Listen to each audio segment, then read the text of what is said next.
사람의 시체를 만지고 자신을 정결하게 하지 아니하는 자는 여호와의 성막을 더럽힘이라. 그가 이스라엘에서 끊어질 것은 정결하게 하는 물을 그에게 뿌리지 아니하므로 깨끗하게 되지 못하고 그 부정함이 그대로 있음이니라. 아멘. 민수기 19장 1절부터 13절까지 본문입니다. 셋째 날과 일곱째 날에 자신을 정결하게 하라. 셋째 날과 일곱째 날에 자신을 정결하게 하라 라는 말씀의 제목입니다. 오늘 본문에서는 정결함에 대해서 말씀하고 있습니다. 12절 말씀에 나와 있습니다. 12절 그는 셋째 날과 일곱째 날에 잿물로 자신을 정결하게 할 것이라. 그리하면 정하려니와 셋째 날과 일곱째 날에 자신을 정결하게 하지 아니하면 그냥 부정하니. 이렇게 지금 설명하고 있습니다. 정결함, 깨끗하게 된다라는 뜻을 가진 말이죠. 사람이 어떻게 해야 깨끗해질 수 있을까요? 우리가 일반적으로 살아갈 때 사람이 깨끗하게 되는 것은 물로 씻을 때 이렇게 깨끗해지게 됩니다. 이것을 우리는 정결하다 이런 말로 사용하고 있는 것이죠. 자, 그런데 지금 이제 성경에서 말하는 정결함은 겉사람, 우리의 겉모습을 깨끗하게 하는 것이 아니라 속사람, 우리의 마음을 정결하게 하는 것을 지금 가리키고 있는 말입니다. 자, 겉모습에 어떤 것들이 묻어 있을 때 이것들을 정결하기 위해서 물로 씻어내는 것처럼 우리의 속사람, 우리의 마음이 하나님의 것으로 깨끗이 체험받아서 하나님의 것으로 변화되는 것, 이것을 성경에서는 깨끗하다, 정결하다 이 의미로 사용하고 있습니다. 그래서 이 깨끗하게 하는 것을 가리켜서 이 9절에서는 속죄죄라는 말로 지금 사용을 하고 있습니다. 제사법으로 이제 설명하기도 하는데요. 속죄죄가 가지고 있는 뜻은 하나님의 것, 다시 말해 하나님의 말씀이 우리 심령 안에 흐르게 됨으로 말미암아 우리의 속사람이 하나님의 성분으로 변화되는 것을 가리키고 있는 말입니다. 이것을 깨끗하다, 이것을 정결하다라고 하는 것이죠. 원래 이스라엘 백성들이 이제 애굽 출신이지 않습니까? 사람의 생각과 육신의 소욕과 모든 것이 자기 의로 똘똘 뭉쳐져 있었던 사람입니다. 아무것도 외부에서 오는 것 받아들이지 않고 오직 자기 소견에 오른 대로 법도 질서도 양심도 없이 살아갔던 사람들이었습니다. 자, 그런데 하나님께서 그들을 인도하셨고 광야에서 말씀을 이제 부어주셔서 율법을 가르쳐 주셨죠. 그러니까 법과 질서, 자신의 원하는 대로 아무렇게나 막 살던 사람들이 하나님이 원하시는 하나의 방향, 하나의 질서, 그런 규칙들을 가지게 하여서 한 목적으로 살도록 인도해 주셨습니다. 자, 이 모든 과정을 하시는 이유가 옛사람의 모습, 애굽에 있었던 모든 육신적인 모습들을 다 벗어버리고 하나님의 말씀으로 온전한 사람, 깨끗한 사람, 정결한 사람으로 변화시키시고자 하는 하나님의 뜻이 있었던 거죠. 그러므로 성경에서 말하는 정결하다라고 하는 뜻은 거룩하다라는 길로 나아가는 말인데요. 우리 육신의 사람이 하나님의 성분으로 온전하게 바뀌어 사는 것을 거룩하다, 정결하다라는 말로 사용하고 있는 것입니다. 오늘 본문에서도 그러한 자들로 하나님께서 변화시키셔서 그 가운데 있는 자들은 이렇게 하라 이렇게 말씀하고 있는 것이죠. 즉 셋째 날, 일곱째 날이라고 지금 말씀하고 있는 것에 따라서 자신을 정결하게 하라. 그렇게 하나님의 성분으로 온전히 체험받아서 하나님의 거룩한 백성이 될 것을 가리키고 있는 말씀입니다. 자, 그러면 어떠한 사람이 그러면 부정한 상태에 있어야 될 텐데요. 깨끗해지기 위해서 정결함을 이야기하고 있기 때문에 어떤 부정한 상태에 있는 사람을 깨끗하게 하시는 모습으로 좀 설명하고 있는데 본문에서는 사람의 시체를 만진 자를 부정한 사람으로 지금 설명하고 있습니다. 11절에 보면 나와 있죠. 사람의 시체를 만진 자는 이래 동안 부정하리니 이렇게 나와 있습니다. 자, 우리가 이제 율법적으로 이제 이것들 많이 알고 기억하고 있는 단어인데요. 사람의 시체를 만진 자라고 하면 어떠한 상태에 있는 자를 가리키는 말일까요? 정말 우리 눈에 주검들, 시체들 이런 거를 이렇게 접촉하거나 만졌기 때문에 당신은 지금 죽은 시체를 만졌습니다. 이렇게 널브러져 있는 한쪽에 치워져 있는 그 죽은 시체를 만졌습니다. 그렇기 때문에 당신 부정합니다. 이런 의미로 사용이 됐을까요?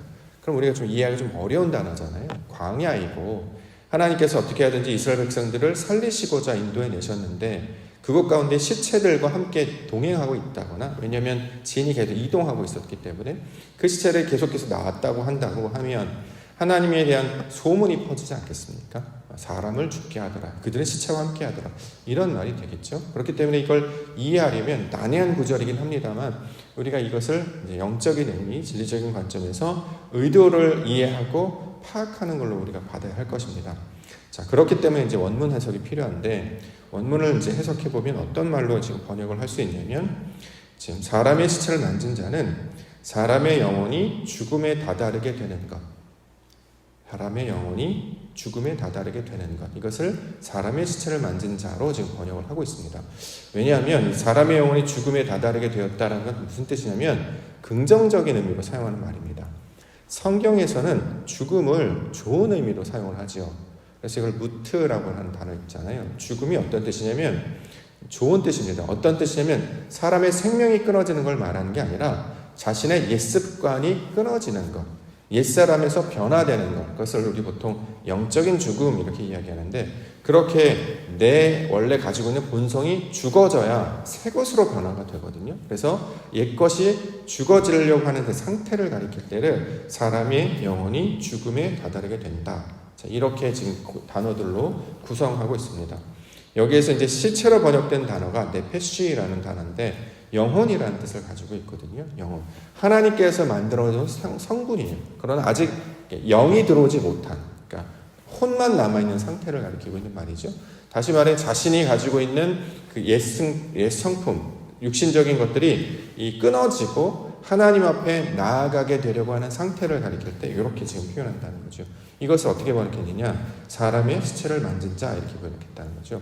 그럼 이제 되게 내용이 어려워지기 때문에 이것을 우리가 받으려고 할 때 나의 원래 가지고 있는 옛 습관, 사람으로 태어나 육신적인 어떤 상태, 이것들이 죽어져서 아직 변화되지는 않았는데 그것을 가지고 하나님의 말씀으로 나아가려고 하는 상태에 있는 자들을 가리켜서 아직은 부정하다라고 말하고 사람의 시체를 만진 자다 이렇게 말하고 있습니다.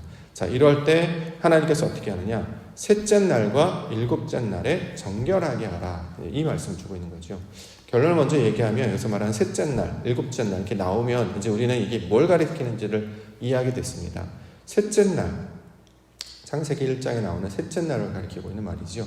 그때 묻이 드러나고 풀과 채소가 나타나고 씨를 가진 열매 맺는 나무를 하나님께서 나타나게 해주셨습니다. 셋째 날이라고 하는 것은 하나님께서 하나님의 속성을 우리 마음 가운데 어떻게 채워가시는가를 설명하고 있는 본문이잖아요. 그래서 처음에 풀과 같은 사람이었거든요. 근데 이가 씨를 가진 채소가 됩니다. 점점 자라게 돼서 이제 먹을 수 있는 자가 되죠. 이 채소가 점점 더 자라요. 근데 나중에 보니까 이가 나무가 되었더라. 이제 그 이야기를 하고 있는 거죠. 하나님께서 믿음이 없었던 자, 하나님의 뜻이 없었던 자에게 말씀을 주셔가지고 점점점 자라게 하셔서 마침내 그가 하나님의 영향과 하나님이 주신 양분으로 그의 호흡으로 지음받아서 온전한 하나님의 나무가 된 상태를 가리켜서 셋째 날 이렇게 이야기하고 있는 거예요. 셋째 날은 요일이나 숫자를 가리키는 말이 아니라 하나님의 성품과 똑같은 모습으로 만들어졌다라는 것을 보여주기 위한 우리 가운데 주시는 하나님의 뜻이 되고 있습니다.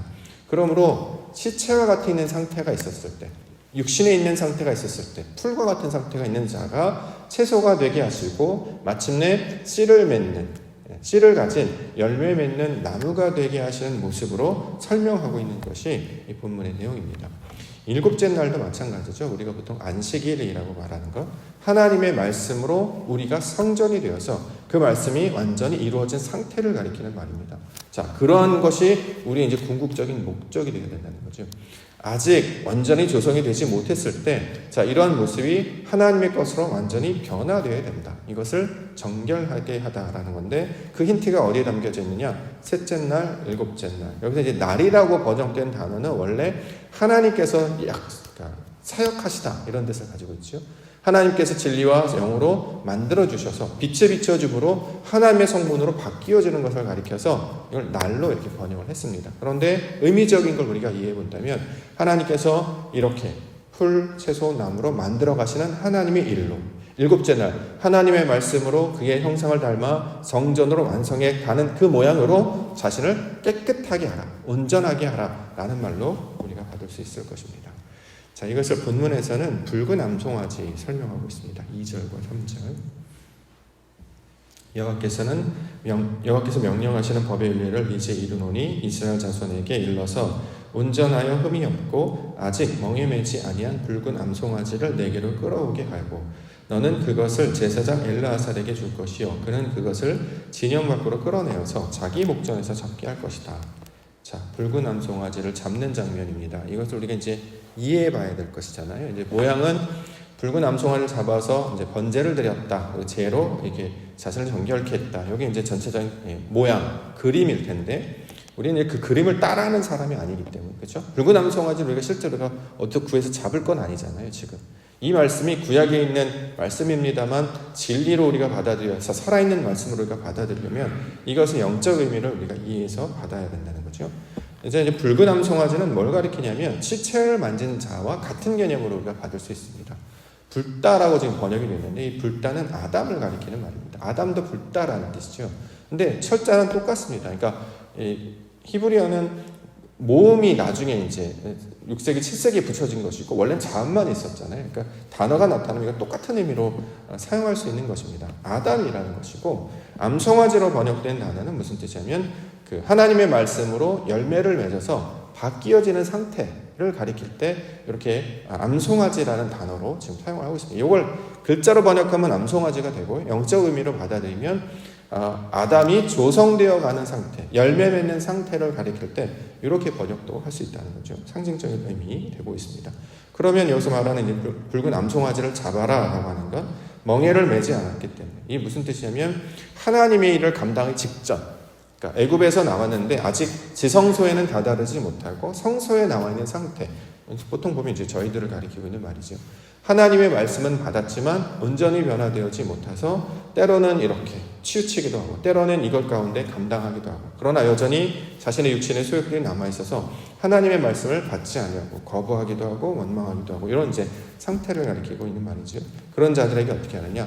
완전해질 것을 하나님이 주신 그 셋째 날에 사역하시는 역사와 일곱째 날에 주셨던 그 사역을 기억하여서 그것을 통해서 우리 안에 하나님의 온전한 성분으로 조성하게 하시는 것을 말씀하고 있습니다. 그러려면 어떻게 되냐? 그 붉은 암송아지가 죽어야 된다는 거잖아요. 그래서 여기서 불로 태우는 이야기를 그렇게 합니다. 송아지는 이제 불살나요. 그렇죠? 이 불사르다라는 걸 우리가 그냥 모양으로 하면 진짜 소를 잡아다가 불을 피워가지고 이런 일을 해야 되겠지만 우리가 영적 의미를 받아들이려면 불로 태운다라는 것은 말씀으로 거듭나게 한다는 뜻이잖아요. 불이 진리를 가리키고 영을 가리키고 말씀을 가리키게 되기 때문이죠. 그렇기 때문에 이 붉은 암송아지라고 하는 것은 우리가 육신을 입고 태어난 그 모양 그대로 그러니까 붉은 아담의 상태를 그러니까 열매 맺는 상태를 가리키고 있는 말로 우리가 받을 수 있다는 거죠. 자, 이 겉사람이 이 땅에서 낳은 자가 하나님이 주시는 말씀으로 온전히 태워져서 완전하게 바뀌어지는 것을 가리켜서 정결함 이렇게 지금 이야기하고 있습니다. 민수기 19장 10절에 암송아지의 죄를 거둔 자도 자기의 옷을 빨 것이며 저녁까지 부정하리라. 이는 이스라엘 자손과 그 중에 거류하는 의인에게 영원한 율례니라. 율례, 법칙이라는 뜻을 가지고 있습니다만 의미적으로는 교통하는 방법 이렇게 우리가 해석할 수 있습니다. 암송아지의 죄를 거뒀어요. 그러니까 옛 모습이 다 사라진 상태를 가리키고 있는 말이죠. 내 육신적인 것, 내 성품적인 것, 내 본래적인 것들이 다 죽어져서 내가 자기 옷을 깨끗하게 빨아서 완전하게 변화되어 있는 그런 상태. 자, 이것을 가리켜서 교통하는 자가 되었다라고 이야기하고 있습니다. 자, 이것을 가리키고 있는 말입니다. 오늘 나타나고 있는 것처럼 하나님께서는 이스라엘 백성들을 하나님의 거룩한 백성으로 정결하고 깨끗한 모습 변화되기를 원하십니다. 그 정결하고 깨끗함으로 변화되었다는 무엇이냐? 내 모든 땅의 속성들이 다 사라지는 것을 가리키고 있는 말이죠. 그렇기 때문에 하나님께서 원래 이루시고자 하는 하나님의 백성은 내 속사람, 내 육신적인 모든 것들이 다 사라져버리고 하나님이 주신 말씀, 하나님이 주신 진리의 영으로 우리가 채워줌을 받아서 온전히 그 말씀으로 열매 맺는 것을 가리키고 있는 말입니다. 이것을 가리켜서 어떻게 하느냐? 정결하다, 깨끗하다, 거룩하다라고 지금 설명하고 있는 것이죠. 그러면 우리 가운데 이걸 적용을 해본다고 하면 우리 가운데 어떻게 우리는 깨끗해지고 정결해질 수 있는가? 바로 이것을 성령을 우리가 받아야지 정결하고 깨끗해집니다. 성령을 다른 말로 깨끗한 말씀, 거룩한 말씀, 하나님의 말씀, 다른 말로 진리라고 이야기하죠.